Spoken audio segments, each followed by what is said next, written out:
Bonsoir à tous, et bienvenue sur la chaîne.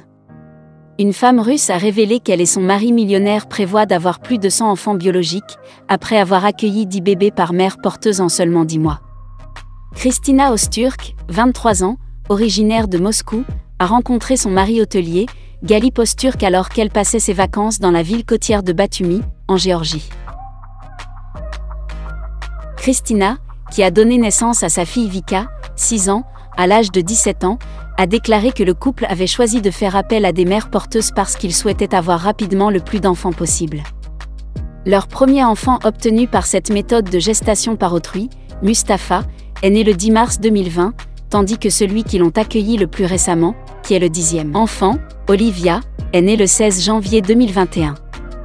Lors d'une interview, la mère de 11 enfants a révélé que le couple avait discuté de la possibilité d'avoir plus de 100 enfants, déclarant « Je ne sais pas combien ils seront finalement, mais nous n'avons certainement pas l'intention de nous arrêter en si bon chemin. »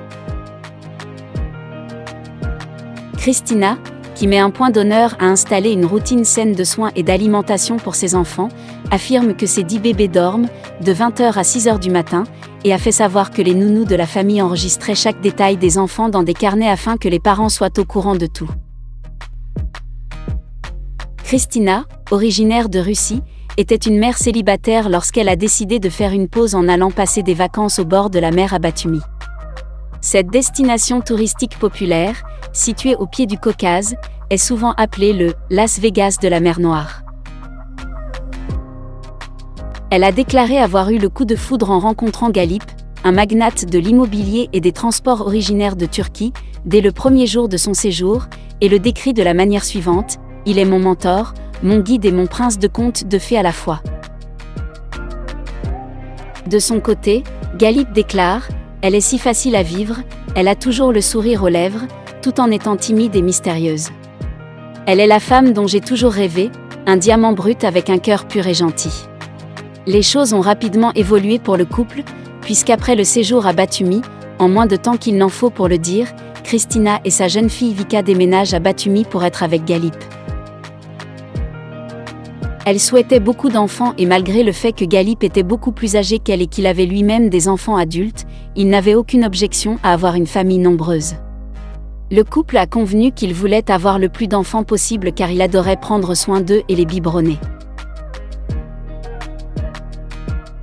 La jeune femme a confié qu'il s'était initialement préparé à avoir un bébé chaque année, mais qu'ils ont rapidement réalisé que sa capacité de reproduction n'était pas suffisante pour répondre à leurs exigences. Ils ont donc décidé de faire appel à des mères porteuses, ce qui coûte environ 8 000 € par grossesse. L'État de Géorgie autorise les mères porteuses depuis 1997, à condition que le couple concerné soit hétérosexuel et marié. Comme dans beaucoup de pays, l'enfant qui naît va automatiquement aux personnes qui ont fourni le matériel génétique pour la conception, et la mère porteuse n'a aucun droit. Toutes les mères porteuses potentielles de Kristina suivent des séances de conseil et signent des documents juridiques avant de devenir enceintes d'enfants qui sont génétiquement issus de Kristina et de son mari. Seules les jeunes femmes ayant déjà eu au moins une grossesse sont choisies, et des contrôles sont effectués pour s'assurer qu'elles n'ont pas de mauvaises habitudes ou de dépendance avant de rejoindre le programme.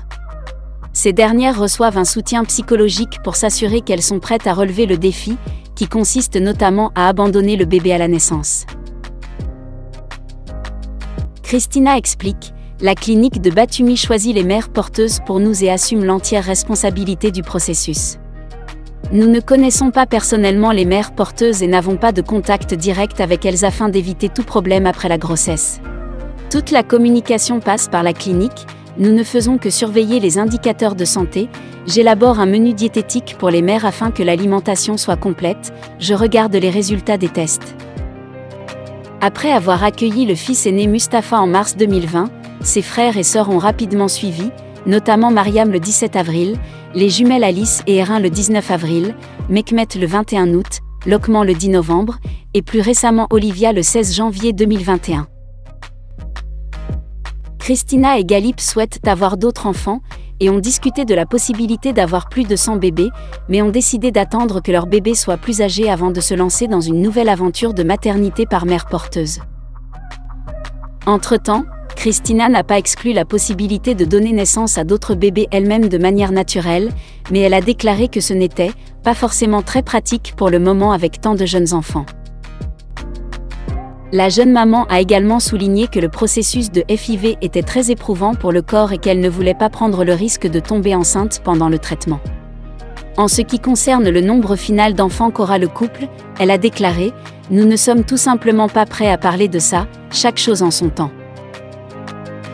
Si la mère de 11 enfants profite régulièrement des services de nounou conformés, elle a affirmé qu'elle faisait tout pour passer autant de temps que possible avec sa grande famille. Elle s'occupe elle-même de la plupart des soins quotidiens aux enfants et s'assure de leur donner l'attention qu'ils méritent. Cependant, elle a également admis que s'occuper d'une si grande fratrie à la fois s'avérait difficile et épuisant.